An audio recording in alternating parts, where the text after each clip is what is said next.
Everyone, how are you? I hope so you are fine at your home. Today we start going our English supplementary reader book. It so happened for class 8th.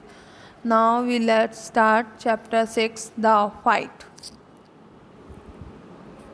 First introduction जो इसमें story का introduction है, short summary है, वो देख लेते हैं. Ranjhi discovered a pool in the forest and plunges into it for a swim.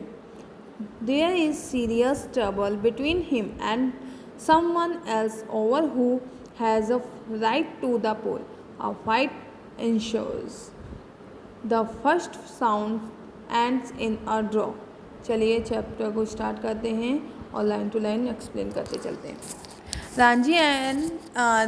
Ranji had been less than a month in Rajpur when he discovered the pole in the forest. Ranji ने अपना जो 1 महीना भी पूरा नहीं हुआ है वो कहाँ बिताया, राजपुर में. वैन ही डिस्कवर, जहाँ उसने एक पुल जो कि फॉरेस्ट में था उसे खोजा था. It was the height of summer and his school had not yet open. इस समय बहुत ज़्यादा गर्मी थी और इसकी वजह से उनका स्कूल ओपन नहीं हुआ था अभी. And having as yet made no friends in this semi hill station.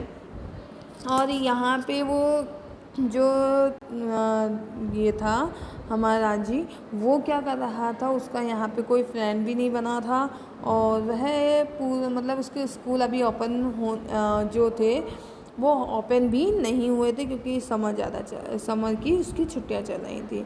तो वह कहाँ पे सेमी हिल्स स्टेशन पर आता है. सेमी हिल स्टेशन वो होते हैं जिनमें सब तरफ पहाड़ियाँ नहीं होती, मतलब कुछ पहाड़ियाँ होती हैं, परंतु पूरा पहाड़ी का इलाका नहीं होता, कुछ पहाड़ियों का भाग होता है, उसे कहते हैं सेमी हिल स्टेशन, जहाँ थोड़ी बहुत पहाड़ियाँ होती हैं. He wandered about a good deal by himself into the hills and forests that stretched away interminably. अब ये देखिए वो क्या कर रहा था, अभी इस समय वो गर्मियों की वजह से हिल स्टेशन जो सेमी हिल्स हैं उन पर घूम रहा था, इधर उधर घूमता रहता था. और क्या करता था, वेंडर्ड, मतलब वेंडर्ड मीन्स होता है यहाँ पे वेंडर्ड. तो वह इधर उधर घूमता रहता था. और फॉरेस्ट के में वह क्या करता रहता था, फॉरेस्ट में घूमता था और इतना घूमता था कि उसका कोई एंड नहीं था उस फॉरेस्ट का. On all sides of the town, जो कि साइड पूरा का पूरा हिल जो फॉरेस्ट था वो पूरे टाउन में फैला हुआ था. टाउन के मतलब कि जो भी ऑल साइड्स में फैला हुआ था. It was hot, very hot at that time on the year and Ranjhi walk about in his vest and shorts, his brown feet white with the chalky dust that flew up from the ground. The earth was parched. अब देखिए जो यहाँ पे जो हमारा रांझी है वो क्या कर रहा है, वह बहुत ज़्यादा गर्मी है इस समय. पहले तो ये देखिए कि इस समय जो गर्मी है बहुत ज़्यादा. इट वॉज हॉट, बहुत ज़्यादा गर्मी, वेरी हॉट, बहुत ज़्यादा. इतनी गर्मी थी कि जो टाइम ऑफ द ईयर था उस समय जो रांझी था वो क्या करता था, वॉक करता था, चलता रहता था.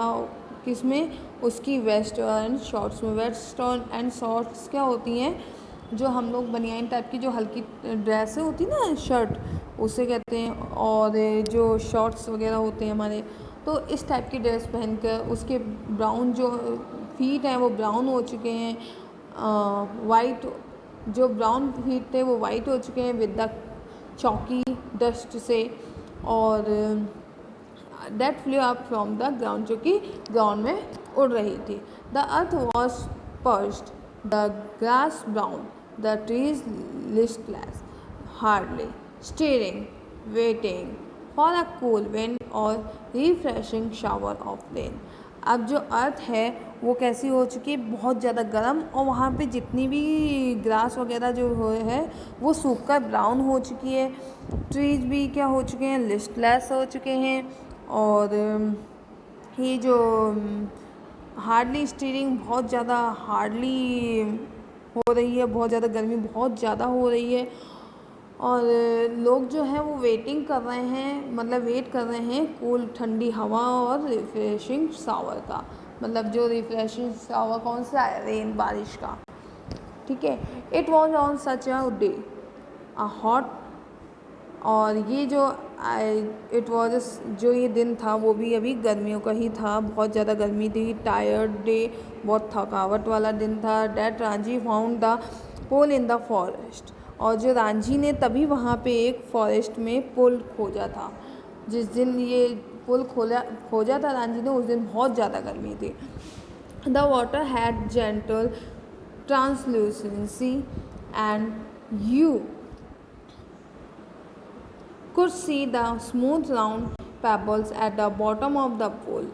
अब ये जो पानी था वो इतना साफ था, मतलब उसमें बिल्कुल ट्रांसलेट, जैसे ट्रांसलेशन होते हैं ना, कि बिल्कुल साफ दिखाई देना, क्लियरिटी इतनी थी कि उसके आसपास आर पार देख सको, इतना साफ पानी था। एंड यू कुड सी, तुम देख सकते थे स्मूथ राउंड जो पेबल्स जो पत्थर टाइप के होते हैं ना, छोटे छोटे से पत्थर जो पानी के अंदर होते हैं, वो बॉटम में पुल के अंदर थे, नीचे को बिल्कुल बॉटम में थे, वो बिल्कुल साफ दिखाई दे रहे थे। A small stream emerge from a cluster of rock to feed the pool. अब ये पुल को जो पानी कहाँ से आ रहा था, एक स्ट्रीम से आ रहा था, एक झरने से आ रहा था, जो कि बहुत ही रॉक के बिल्कुल बहुत मतलब छोटा सा झरना बह रहा था रॉक से, और वो पुल में आ रहा था उसका पानी। During the monsoon this stream would be gushing torrent cascading down from the hills, but during the summer it was barely a trickle। अब देखिए ये जो पानी था इस मानसून में, ड्यूरिंग द मानसून के समय में जो स्ट्रीम हुआ करती थी वो बहुत ज़्यादा टॉरेंट हुआ करती थी। ठीक है, मतलब कि रशिंग हुआ करती थी स्ट्रीम, ठीक, और जो पानी हुआ करता था उसका, और this stream would be gushing torrent. ये पानी बिल्कुल बहुत ज़्यादा, जो इसका पानी जो हुआ करता था हिल से, वो नीचे की तरफ आया करता था, बहुत कम उसमें मात्रा में, बहुत हल्की मात्रा में आया था। लेकिन जो समर का टाइम था, मतलब उस टाइम बहुत ज़्यादा आता था, लेकिन जो समर का टाइम था उस समय ये एक छोटे से झरने की तरह था। The rocks, however, held the water in the pool and it did not dry up like the pool in the plains। अब आपने देखा होगा कि जो बाकी जो झरने पानी होते हैं, जहाँ से थोड़ा बहुत पानी आ रहा होता है, तो वो जो जगह होती है वो प्लेन्स में सूख जाते थे वो पुल। लेकिन यहाँ पे जो एक रॉक से जो ये पानी आ रहा था ना, जो हेल्ड वाटर इन द पुल, जो कि पानी पुल में आ रहा था, वो इस पुल को सूखने नहीं दे रहा था, जैसे ऑल प्लेन्स होते हैं उनकी तरह इस प्लेन को सूखने नहीं दे रहा था। वो प्लेन ऐसा लग रहा था जैसे पुल की तरह। When Ranji saw the pull, he did not hesitate to get into it। जब रांझी ने इस पुल को देखा तो वह बिल्कुल भी शर्माया नहीं इसमें जाने के लिए। He had often gone swimming alone or with friends when he had lived with his parents in a thirsty town in the middle of the Rajputana।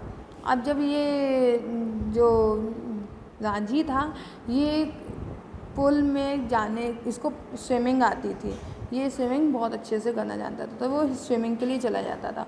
तो जब वो राजपुताना में रहता था तो भी वो या कभी अकेला या अपने दोस्तों के साथ क्या करता था, वहाँ पे स्विमिंग करने के लिए चला जाता था, मिडिल ऑफ द राजपुताना। जब भी राजपुताना के डेजर्ट में वो स्विमिंग करने के लिए चला जाता था।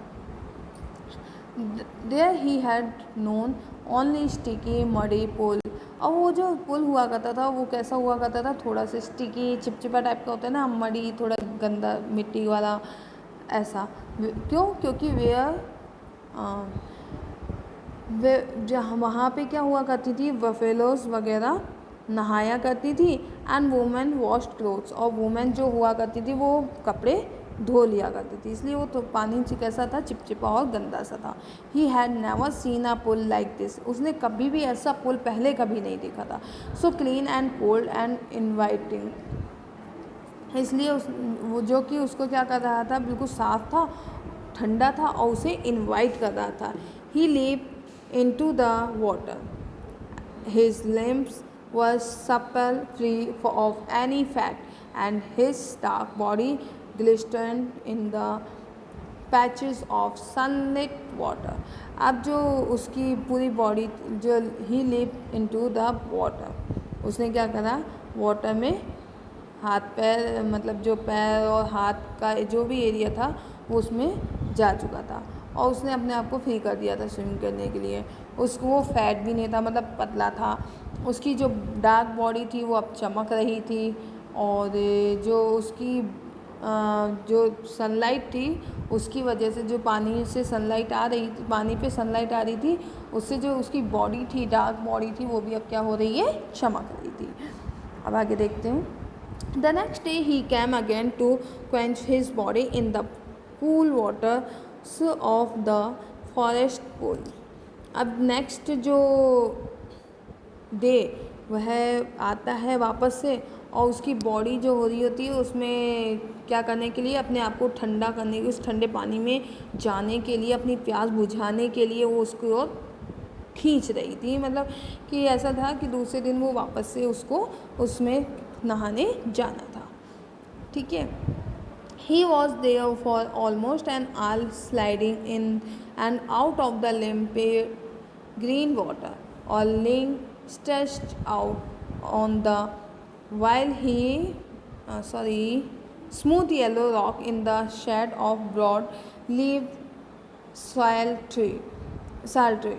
तो अब देखिए उसके बाद क्या होता है कि वो 1 घंटे तक तो स्लाइडिंग करता रहता है उसमें, और ग्रीन वाटर जो out of the लिम्पिड green water, और फिर वो बाहर निकल आता है।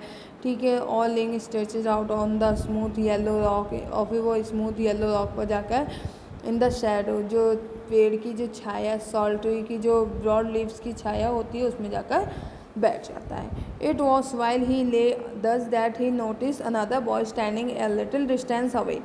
अब क्या होता है, जब वो वहाँ लेटा होता है, बैठा हुआ होता है, तभी वो नोटिस करता है कि कोई दूसरा बच्चा जो है वो खड़ा होकर उसे क्या कर रहा है, थोड़ी डिस्टेंस पे वहाँ पे कोई खड़ा हुआ है, कोई दूसरा बॉय स्टारिंग एट हिम, और वो उसे क्या कर रहा है, स्टारिंग कर रहा है, मतलब घूर रहा है, घूरना होता है स्टारिंग में।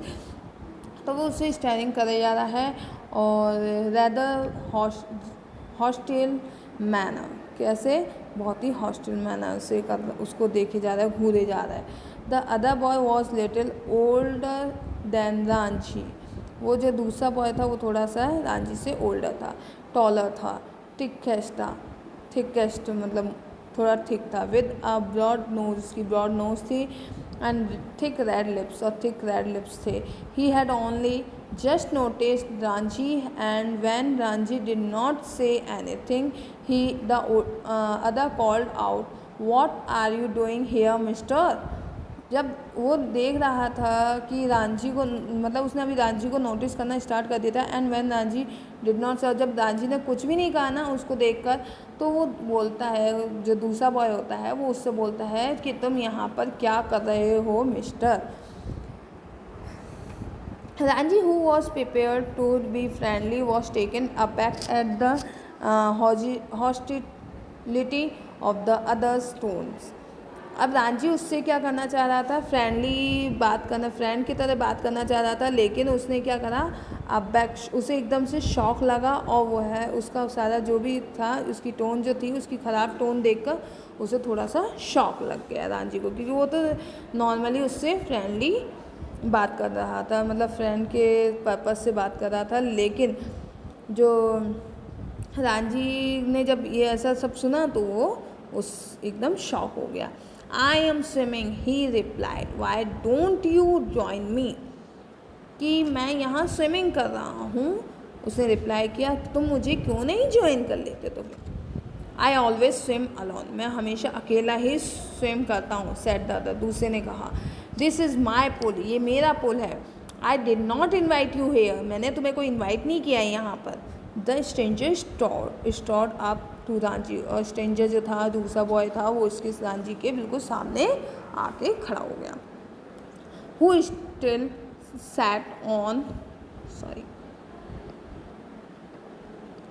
the rock and planting his broad feet firmly on the sand, said, "Through this would settle the matter once and for all. Don't you know I am a warrior." अब वो क्या करता है कि उसको तो स्ट्रेंजर जो होता है वो उसके रांझी की तरफ आगे बढ़ता हुआ आगे की तरफ बढ़ता है रॉक के जहाँ पर बैठा हुआ होता है और प्लांटिंग इज ब्रॉड फीट और उसके जो फीट थे वो किसमें सैंड में हो रहे थे और वो कहता है कि तुम्हें मालूम नहीं है कि मैं कौन हूँ, don't you know I am where, मतलब कि मैं कौन हूँ, वॉरियर हूँ। वॉरियर मीन्स होता है लड़ने वाला, लड़ाकू जिसे कहते हैं, मैं लड़ाकू हूँ। I do not take replies from villagers like you, मैं तुम विलेजर्स से बात नहीं करता हूँ। ठीक है, वो जो दूसरा बच्चा होता है तुम जैसे विलेजर्स से बात नहीं करता हूँ, वो ये कहता है, तो पसंद नहीं करता हूँ बात करना। So you like to fight with villagers, तो क्या तुम विलेजर्स से फाइट करते हो? रांझी ने कहा, क्या तुम्हें विलेजर्स से फाइट करना पसंद है क्या तुम्हें? Well I am not a villager, I am a fighter. तो तुम्हें मैं बता दूँ, रांझी बोलता है कि अच्छा तो ठीक है, मैं कोई विलेजर नहीं हूँ यहाँ पे, मैं तो फाइटर हूँ। अब दोनों में फिर से बहस होने लगती है, I M warrior, I am a fighter, I am a warrior, I am fighter. तो वॉरियर और फाइटर वो दोनों आपस में लड़ने लगते हैं कि मैं तो लड़ाकू हूँ, लड़ने वाला हूँ, और वो कहता है मैं भी फाइटर हूँ। दे हैड रीच एन इम्पैस, अब वो क्या करते हैं, वे मतलब डेड लॉक, उनकी जो डेड लॉक तक पहुंच जाते हैं, मतलब उनकी बहस जो होती है वो इस तरीके की हो जाती है कि ख़त्म ही नहीं होगी, अब बस ख़त्म, एक दूसरे से लड़के मानेंगे। One had said he was a warrior, एक कहता कि मैं क्या हूँ, मैं क्या था, वॉरियर हूँ, और दूसरा कहता है कि मैं प्रोक्लेम हिमसेल्फ अ फाइटर, वो भी अपने आप को बताता है कि मैं फाइटर हूँ। There was little else that could be said, और इस तरीके से वो अपनी बातें कर, मतलब अपने आप में लड़ रहे होते, इस तरीके से बात कर रहे हैं। You understand that I am a warrior, said the stranger, feeling that perhaps this information had not penetrated Ranji's head. कि वो कहता है क्या तुम समझ तो गए होगे मैं क्या हूँ, वॉरियर हूँ, said the stranger, stranger कहता है, और वो feeling that perhaps, और जो इन्फॉर्मेशन मतलब कि अगर ये तुम्हारे को ये बातें अभी भी घुसी नहीं, मतलब वो उसको बताता है कि तुम्हें अभी भी ये बातें तुम्हारे दिमाग में नहीं घुसी हैं कि मैं क्या हूँ, warrior. You understand that I am a warrior, ये बात तुम्हारे अभी भी दिमाग में नहीं घुसी है क्या? तो आई हैव हर्ड यू से it 3 times, replied Ranjhi. Ranjhi कहता है कि मैंने ये बात तो तुम्हारी 3 बार सुन ली है। Then why are you not running away, तो तुम यहाँ से भाग क्यों नहीं जाते हो? वो दूसरा बच्चा बोलता है, I am waiting for you to run away, कि मैं वेट कर रहा हूँ कि तुम भाग कर आओ। अब इसके बाद देखिए, I will have to beat you, मैं तुम्हें मार दूंगा, सेड द स्ट्रेंजर, वो दूसरा बच्चा बोलता है, एज्यूमिंग अ वायलेंट एटीट्यूड, अपनी वायलेंट एटीट्यूड में दिखाते हुए बोलता है, showing Ranjhi's the palm of his head, और अपने हाथ का जो मुक्का टाइप का बनाते हैं ना, मुक्का बनाता, तो मुक्का दिखाते हुए उससे कहता है कि मैं तुम्हें क्या कर दूंगा, मार दूंगा। I am waiting to see you do it, said Ranjhi. Ranjhi कहता है मैं भी देख ही तो रहा हूँ तुम्हें, क्या करते हो तुम। You will see me do it, sad the other boy, क्या तुम मुझे देखना चाहोगे कि मैं क्या करता हूँ, दूसरा बॉय कहता है। रांझी वेट करता है। The other boy made a strange hissing sound, जो दूसरा होता है वो हिसिंग साउंड बनाता है, मतलब जैसे सांप वगैरह हिसिंग साउंड बनाते हैं ना, उस तरीके से उसे हिसिंग साउंड बनाता है। They stared each other in the eyes for almost a minute, और वह मतलब ऐसे आइज़ एक दूसरे को घूरते हुए इस तरीके से देख रहे होते हैं 1 मिनट तक। तो then the warrior slap Ranjhi across the face with all the force he could muster. और फिर इसके बाद क्या होता है कि जो वॉरियर होता है वो रांझी के एक खींच के स्लैप रख देता है उसके फेस पर, और पूरे फोर्स से, जिससे क्या होता है, Ranjhi staggered feeling quite dizzy, there was thick red finger marks on his cheek. तो रांझी एकदम से समझ नहीं पाता, उसे समझ में नहीं आता ये हुआ क्या उसके साथ में। एकदम से एकदम उसके मुक्का का पड़ता है ना जैसे, तो जैसे वो समझ ही नहीं पाता कि ये एकदम से हुआ क्या। उसकी जो फिंगर्स की जो मार्क होते हैं वो उसके थिक रेड मतलब चिक पर, जो थिक रेड फिंगर्स मार्क्स होते हैं उसके चिक पर छप जाते हैं। अब आगे देखते हैं क्या होता है। There you are exclaim his assailant, sorry, wait, there you there you are exclaimed his assailant। अब वो क्या करता है कि तुमने ये किया, फिर वो उस पर अटैक करता है। Will you be off now, अब तुम देखो कि क्या होगा। For answer Ranjhi swung his arm up and pushed a hard bony fist into the other face। तो क्या होता है, रांझी भी क्या अपना हाथ उठाता है और उसके दूसरे बॉय के जो उसे बोन से मारता है, तो उसके भी फेस पे, दूसरे फेस पे क्या हो जाता है, छप जाता है। अब उसके दूसरे फेस पे मार देता है। And then they were at each other's tossed, swaying on the rock, tumbling on the sand, rolling over and over their legs and arms, locked in a desperate violent struggle। हाँ, वो क्या करते हैं कि कभी अपने एक दूसरे के ऊपर, कोई एक इसके ऊपर, कोई उसके ऊपर, रॉक के ऊपर, कभी सैंड के ऊपर, कभी रोलिंग, एक दूसरे के ऊपर चढ़ना, कभी कोई नीचे आ जाता, कभी ऊपर चढ़ जाते, ऐसे उनके लेग्स कभी आर्म पर एक दूसरे के लेग से लॉक हुए हुए, आर्म्स लॉक हुए हुए, ठीक है। वायलेंट स्ट्रगल हो रहा था उनका, मतलब आपस में लड़ाई हो रही थी इस तरीके से। Gasping and cursing, clawing and slapping, they rolled into the swallow of the pool। वो कभी मारते, कभी क्या करते कि गैस करते, कभी स्पेल्डिंग करते, मतलब एक दूसरे को क्वाइकली बोलने लगते, उल्टे सीधे कन्फ्यूजली बोलते, क्योंकि जो भी मन में आ रहा है वो उल्टे सीधे बोलते, कभी स्लैप मारते एक दूसरे को। तो इस तरीके से अपने आप को रोल करते और वो पुल के कभी इस पार आते, कभी उस पार पुल के जाते थे। Even in the water the fight continued, और वाटर के लिए वो अभी भी उनकी जो फाइट है वो कंटिन्यू रहती है। स्प्लडिंग एंड कवर्ड विद मड, उनको पूरे के पूरे मड से कवर्ड हो जाते हैं। They groped for each other head and throat, but after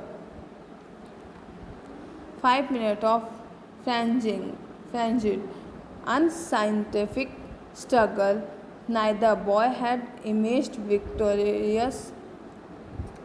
their body, अब क्या होता है कि 5 मिनट तक तो वो इस तरीके से, लेकिन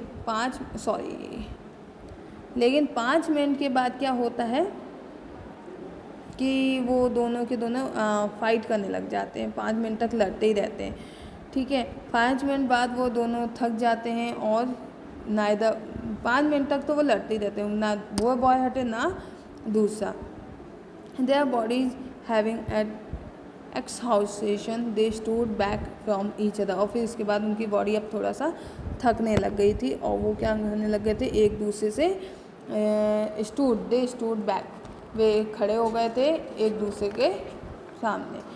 other making tremendous effect to speak, और उन्होंने कुछ भी नहीं बोला। Now do you realize I am a warrior, gasped the stranger.